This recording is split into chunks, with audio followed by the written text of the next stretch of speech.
setting gini aja. Suaranya kedengarannya. Kedengaran sih. Benar sih. Soalnya kan itu di YouTube nggak tahu.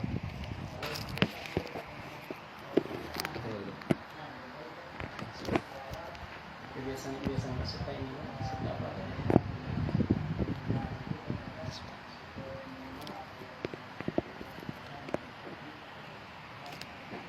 Kurang sedikit. Bosan agak geser.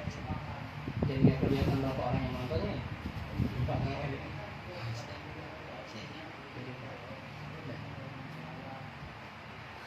Tadinya gabungin sama satu, jadi bisa pada di sini ada. Sinyalnya lagi. Boleh.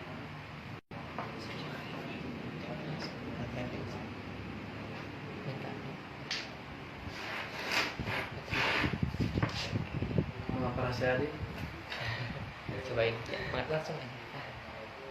Bismillahirrahmanirrahim. Assalamualaikum warahmatullahi wabarakatuh.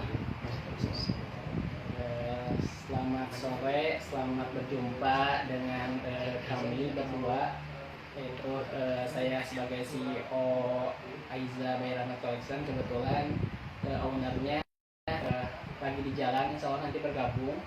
Dan di sebelah kanan saya ada Ustadz Irfan, yaitu dari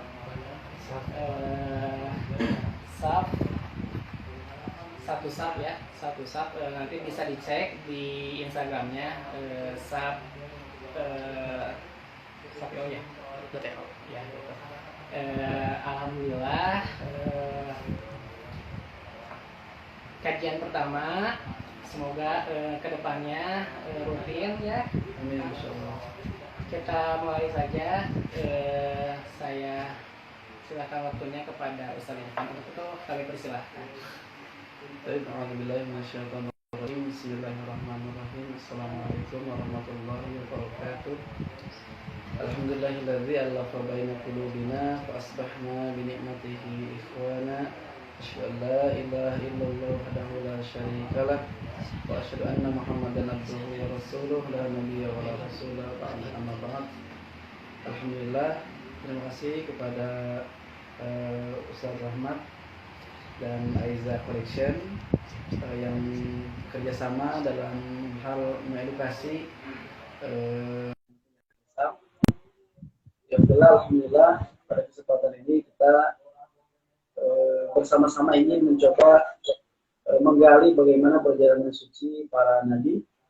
Dalam kesempatan ini kita akan membahas sedikit banyak tentang Al-Aqsa. Al-Aqsa itu merupakan sebuah komplek yang dimana luasnya itu kurang lebih 14,4 hektar, dan Al-Aqsa bisa dikatakan kepada kita itu merupakan kalimat thayyibah. Kalau kita mengatakan atau habis sholat kita mengatakan subhanallah, subhanallah, subhanallah. Subhanallah itu ada kalimat dalam Al-Quran. Subhanalladzi asra bi 'abdihi. Kalimat subhanallah itu merupakan tasbih. Malah saya ingin mengajak kepada jamaah sekalian, coba selain subhanallah, walhamdulillah, Allahu akbar yang kita baca setelah sholat, ingin mengajak, bisa nggak kita mengatakan Al-Aqsa, Al-Aqsa, Al-Aqsa, sama juga itu dalam Al-Quran. Sehingga tasbih dalam sholat kita, alhamdulillah dalam sholat kita, takbir dalam sholat kita ditambah dengan Al-Aqsa, Al-Aqsa, semua Al-Quran. Alhamdulillah, Al-Aqsa saat ini adalah masjid yang dijaga itu oleh orang-orang yang soleh. Kenapa demikian? Teringat ketika peristiwa di mana Abraham menyerang Ka'bah, di mana tidak ada kekuatan manusia yang bisa menyelamatkan Ka'bah, sehingga di situ Abu Bakar mengatakan, wahai penghuni Mekah, bagaimana kita bisa mencegah pasukan gajah agar mereka tidak menghancurkan Ka'bah? Apa jawabannya? Ini masjid ada pemiliknya. Siapa pemiliknya? Allah Subhanahu wa Ta'ala. Singkat cerita, diterima Abu. Tapi ketika mengatakan Al-Aqsa harus dijaga, Tapi ternyata Allah tidak mengirimkan malaikat seperti halnya menjaga Ka'bah. Tapi ada kalimat berkata dalam Al-Quran yang menjaga Masjidil Aqsa itu adalah ibadur Rahman, orang-orang yang dipilih. Dan yang namanya dipilih itu tidak pasti banyak, pasti tidak begitu banyak. Contohnya di Masjidil Aqsa itu ada kubah yang bernama Kubatus Soho. Yang kubah emas kita terkenal Kubatus Soho, di bawahnya ada batu. Di bawah batu itu ada Ashabul Kahfi. Di mana Ashabul Kahfi ini mendiami di bawah batu Al-Aqsa kurang lebih 309 tahun. Di atas batunya itu ada pernah tinggal, pernah bertahan siapa namanya? Maryam binti Imran. Dan di batu itu sekarang kita bisa saksikan di Masjidil Aqsa kompleknya masih ada sama sekali. Artinya apa? Yang membela Al-Aqsa itu pasti tidak begitu banyak sebagaimana Ashabul Kahfi di sekian juta penduduk pada masa itu. Ashabul Kahfi hanya 7, 8 sama anjingnya. Ada kata 6, 7 sama anjingnya. Artinya apa? Orang-orang yang membela Palestina itu Allah pilih satu. Dan tidak sedikit orang-orang yang tumbang dalam membela dan mempersatukan dan menguatkan melakukan Masjidil Aqsa. Artinya kita bersyukur kepada jamaah sekalian yang sampai detik ini Allah memberikan kepada kita satu perasaan, satu cahaya kita mencintai Masjidil Aqsa dan kita mencintai Palestina. Artinya kita bersyukur kepada jamaah sekalian, kita masih diberikan hati cinta kepada Al-Aqsa.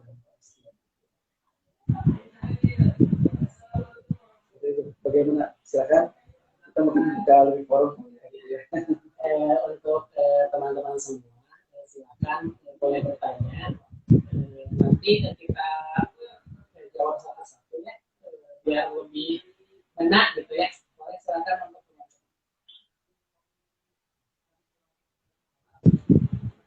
jadi gimana Ustaz, misalkan kan sekarang ramai ya Palestina. Kadang orang malah jadi baik kan viral, nggak ada di peta itu gimana? Pertama mungkin peristiwa Palestina tidak di peta itu sudah terjadi beberapa tahun belakang dan itu mungkin peristiwa yang klasik ya.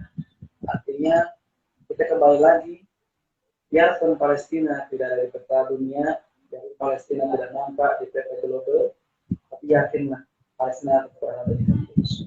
Artinya bagaimana caranya biar Palestina dan Al-Aqsa kita tetap ada di hati? Yang pertama kita harus pahami kenapa kita harus bela Palestina. Di antara ratusan negara, kenapa sih kita bela Palestina? Yang kedua, energi apa yang ada di Palestina? Yang ketiga, peran apa yang diberikan Palestina untuk Indonesia? Dan kita harus berperan juga untuk Palestina. Yang pertama, kenapa kita harus bela Palestina? Karena Palestina merupakan satu negara di mana negara menjadi pusat keberkahan. Sebagaimana Allah berfirman, Barakna haulah. Di sekeliling Palestina itu Allah berkahi dan Syam. Maka ada ulama yang menyampaikan ada 3 yang dimaksud keberkahan. Yang pertama, Palestina yang berkah, tanahnya berkah, bebatuannya berkah, airnya berkah, orang-orangnya berkah. Yang kedua, dari sisi tumbuhan, dari sisi orang-orang pasti Allah berkahkan. Dan yang ketiga, orang-orang yang memikirkan Palestina itu hidupnya akan Allah limpahkan kepada mereka. Ini janji Allah yang pasti akan terjadi. Yang kedua, apa sih magnet kita harus cinta Palestina? Ada satu masjid yang bernama Al-Aqsa itu menjadi magnet kuatnya dan berkahnya Palestina. Kenapa? Karena Al-Aqsa itu adalah sebuah masjid yang disandingkan kalimatnya dengan Masjidil Haram. Minal Masjidil Haram ila Masjidil Aqsa. Artinya derajat Al-Aqsa itu sama dengan Masjidil Haram mulianya. Sehingga ada sabda Nabi, la tusyaddu rihal ila thalathah masajid. Jangan kita jungkir balik, habis uang berjuta-juta ngabisin waktu bertahun-tahun nanti kecuali kita berangkat di 3 masjid. Yang pertama Masjidil Haram, yang kedua Masjid Nabawi, yang ketiga Masjidil Aqsa. Jadi kalau kita sholat di Masjidil Haram itu pahalanya berapa? 100.000 kali sholat di Masjidil Haram. Subhanallah, ketika saya berangkat sana, Masya Allah, itu luar biasa. Tapi syaratnya badan kita kudu ruku, kudu sujud di situ. Lalu lepas 100.000. Di Masjid Nabawi itu 1.000 kali sholat lebih afdal dibanding di kampung kita. Tapi syaratnya juga kita harus berangkat ke Masjid Nabawi, sholat untuk badan kita. Tapi yang ketiga di Masjidil Aqsa bedanya. Orang yang sholat di Masjidil Aqsa itu dapat pahala 1.000 kali sholat dibanding masjid yang lainnya. Tapi satu kelebihannya, Ustaz, apa itu kelebihannya? Kita tidak perlu datang ke situ kalau tidak mampu. Kenapa? Sekarang Zionis sabotase Al-Aqsa, melarang ke Al-Aqsa, kemudian menjaga ketat Al-Aqsa. Tapi di situ ada satu sabda Nabi yang ingat sekali, sangat segar di ingatan saya. Apa sabda Nabi? Diawali oleh pertanyaan dari Maimunah, ya Rasulullah, afrina fil Baitul Maqdis. Fatwakan kepadaku tentang Baitul Maqdis atau Al-Aqsa. Rasul bersabda, datang di Masjidil Aqsa, sholat di dalamnya. Karena pada masa Masjidil Aqsa, manusia dibangkitkan umat manusia di Masjidil Aqsa. Dan satu lagi, sholat di Masjidil Aqsa afdol 1.000 kali sholat, ada yang mengatakan 500 kali sholat dibanding masjid yang lainnya. Kemudian Maimunah, seorang perempuan yang tua, menangis. Kenapa? Karena akan susah dia jauh dari Madinah ke Al-Aqsa. Kemudian bertanya kepada Rasulullah, ya Rasulullah, bagaimana kalau saya tidak mau berangkat ke Al-Aqsa dan sholat di dalamnya? Sebagaimana perhatian kita saat ini ya, jauh dari Masjid Al-Aqsa, biayanya, kesehatannya, kemudian sekarang corona ini, kesehatannya, kemudian keselamatannya, sama. Pertanyaan Maimunah, ya Rasul, bagaimana kalau kami tidak bisa berangkat langsung? Sekarang Rasul ini menangis terseduh-seduh Rasulullah. Kenapa? Dan Rasul mengingat sekali akan susah umat Nabi Muhammad di akhir zaman seperti sekarang berangkat langsung. Kemudian Rasul mengangkat kepalanya dan tersenyum. Wahai Maimunah, kabarkan kepada umat yang lainnya, saya mendapatkan wahyu dari Allah Subhanahu wa Ta'ala. Apa sih Rasulullah kata Maimunah? Sampaikan kepada umat yang lainnya, barang siapa di antara umatku yang tidak bisa berangkat ke Al-Aqsa, sholat di dalamnya satu, di zaitan. Tapi sudah pikon hadir satu surat. Apa itu? Di zaitan. Hadiahkan saja minimal 1 tetes minyak tanah untuk menyalakan lentera di Masjidil Aqsa. Lentera artinya untuk perjuangan memerdekakan Israel dan Palestina. Barang siapa orang yang menghadiahkan 1 tetes minyak minimal untuk Al-Aqsa dan perjuangannya, maka Allah catat orang tersebut telah datang ke Palestina, telah sholat di Al-Aqsa dan ruku sujud di Masjid Al-Aqsa. Itu bedanya. Artinya apa? Artinya Allah membuka pintu kita untuk berjuang dengan Palestina. Allah membuka pintu solusi yang tidak kita dapatkan di Masjid Al-Haram, di Masjid An-Nabawi, tapi kita dapatkan pahala 1.000 kali sholat itu minimal dengan infak. Hadiah terbaik.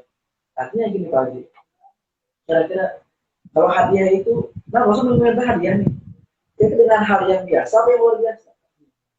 Masih dengan biasa. Hadiah kita, contohnya anak muda mungkin ya, yang mau menikah nih, butuh dana nikah kan, butuh apa? Pas kawin, mana kan hadiah? Kira-kira hadiahnya yang biasa atau luar biasa? Biasanya biasa. Jadi artinya apa? Al-Aqsa menunggu hadiah yang luar biasa dari kita. Kenapa? Karena hanya Masjidil Aqsa yang bebatuannya, yang kerikil-kerikilnya, yang tanahnya dicium oleh wangi nafasnya para nabi dan rasul. Kalau ini logikanya, ini Masjidil Aqsa kompleknya, di sini ruku sujud 124 nabi dan 313 rasul. Sujud, ruku di sini. Sehingga kalau kita membela Al-Aqsa, apa artinya? Sama dengan kita memperjuangkan tanah-tanah para nabi dan tanah-tanah para rasul. Karena itu tidak ada keraguan bagi kita untuk membela Al-Aqsa. ya sahabat untuk semuanya. Benar-benar ini ya, maksudnya kita berjuang untuk tanah Palestina,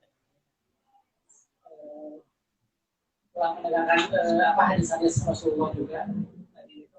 Nah, untuk pertanyaan selanjutnya, kan ini ada aja itu ada sebagian donasi. Terus kan dicampur ya, maksudnya apakah apa namanya pahalanya tetap mengalir atau gimana? Ya, teman-teman. Sebelumnya pertanyaannya bagus sekali dan kita harus bedakan. Contoh, apa bedanya donasi dan zakat? Itu teman-temannya semuanya ini. Kita beri dua hal. Apa donasi, apa zakat? Kalau zakat itu ada ukurannya dan ada waktu tertentu. Dan kalau apa yang belum punya uang, harta saya belum nyampe zakat nih, mungkin tidak perlu dikeluarkan. Tapi yang kedua, donasi itu apa? Donasi itu bisa berbagai cara. Pertama, kita punya kuota, kita share program-program Palestina. Kita like, kita subscribe pejuang-pejuang medsos Palestina. Kemudian kita punya WA, kita sebar-sebar grup-grup, itu pakai kuota. Nah, sekarang pertanyaannya dari subhanallah, ya ini donatur saat ini bertanya, bagaimana masalah pahala? Pertama, jawabannya bahwa yang jelas pahala itu al-hakim. Siapa al-hakim? Bukan kejaksaan ya, bukan MK, maka Allah Subhanahu wa taala. Yang namanya pahala itu Allah alirkan meskipun orang itu telah meninggal. Sebagaimana seperti Nabi ada 3 hal yang pahalanya pasti mengalir. Yang pertama sedekahun jariyatun. Yang kedua ilmu yang bermanfaat dan yang berkah. Yang ketiga doa anak soleh. Mudah-mudahan ini Aiza ini infak tadi dari harta terbaiknya diberikan untuk Palestina.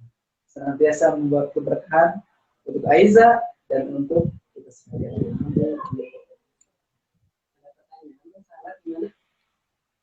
Peran yang harus dilakukan umat Muslim terhadap Palestina harus seperti apa? Dari Kang Yunus Saifullah. Saya langsung dijawab aja. Perannya yang pertama harus ma'rifat. Ma'rifat itu tahu apa urusannya Palestina. Karena sekarang jadi medsos banyak berseliweran gitu ya. Begini. Pertama harus tahu dulu Palestina itu urusannya. Palestina urusannya tidak. Karena lebih daripada 7 ayat, bahkan puluhan ayat menyampaikan harusnya kita membela terhadap Palestina. Yang kedua, peran umat Muslim itu harus mendidik anak kita tentang Masjidil Aqsa dan Palestina. Sebagaimana orang Zionis Yahudi mendidik anak-anak mereka tentang Al-Aqsa seperti diuntukkan. Contohnya, kita sering di rumah itu memajang Masjid Haram, Masjid Nabawi. Biar anak kita nanti tahu, kita harus sholat di sini. Kenapa enggak? Kita pasang foto yang ketiga Masjidil Aqsa. Jadi memberikan edukasi sejak ini kepada anak kita, ini Masjidil Aqsa, ini Masjidil Aqsa. Yang ketiga, kita harus peran serta sedikit apapun. Contoh, kita masih pelajar, belum punya uang, kita dengan like aja itu sama dengan peran terbaik yang bisa bersatu. Apalagi membagikan materinya, apalagi kita belanja terhadap produk-produk yang berupa Palestina. Itu harus sekali, harus sekali kita mendukung produk-produk yang dimana itu ada infak untuk Palestina. Bagaimanapun mereka orang Zionis berkumpul bersatu padu, membuat produk, memasarkannya, dan itu untuk kepentingan orang Zionis ini. Kenapa enggak kita juga sama-sama membuat produk dan membeli produk. Seperti itu lagi.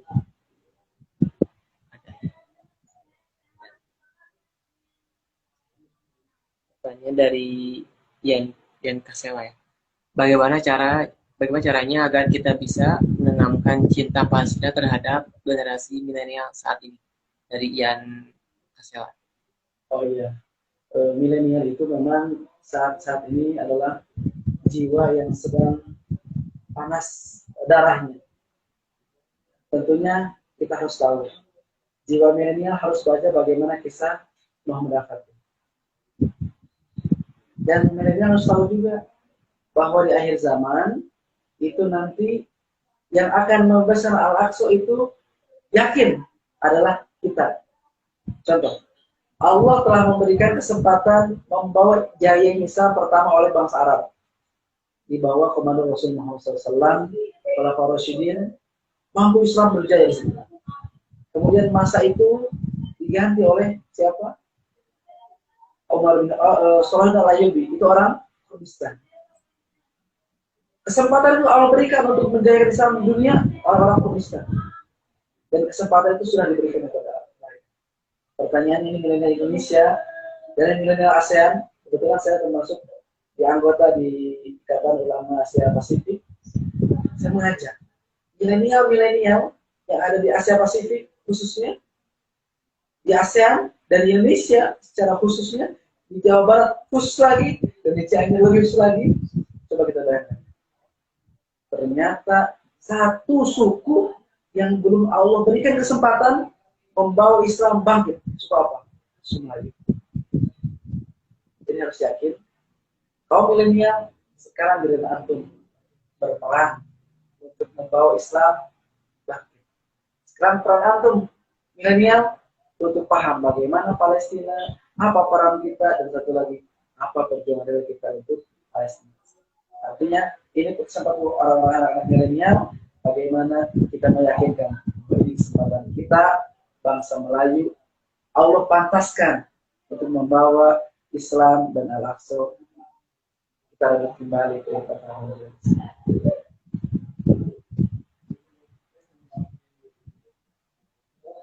Jadi merinding ya, semangat gitu Mas untuk membela Palestina, luar biasa. Intinya kita mudah-mudahan ya kita serahkan kepada Allah supaya apapun yang telah kita perjuangkan, mudah-mudahan Allah balas yang dilibatkan. Amin ya Allah. Kiranya waktu udah pukul 5 ya.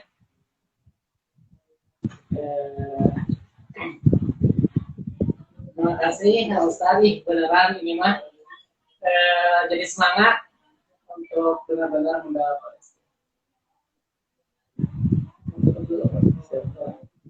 Baik, sahabat Bila dan Aiza Pelapors, dimanapun Anda berada, dan SAF Foundation dimanapun Anda berada, satu pesan saya kepada semua, jangan pernah berhenti menjadi orang baik.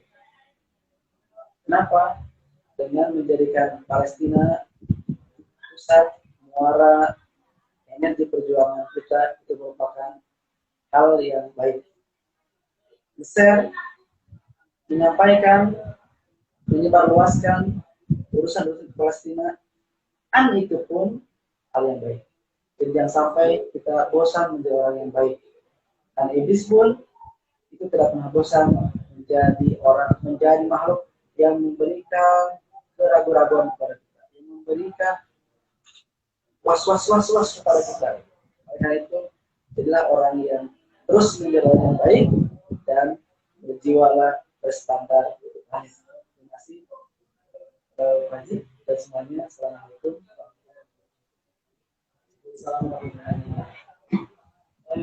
Selanjutnya saya umumkan untuk kemarin Mbak Iza Palestina ada 3 kategori. Yang pertama itu kategori puisi, yang kedua kategori menggambar, dan ketiga kategori konten Instagram. Untuk yang juara ke-6 dulu ya, ke-6 itu diraih oleh atas nama Instagram Tegarkanlah Dirimu. Yang ke-5 Sahrul Rambe.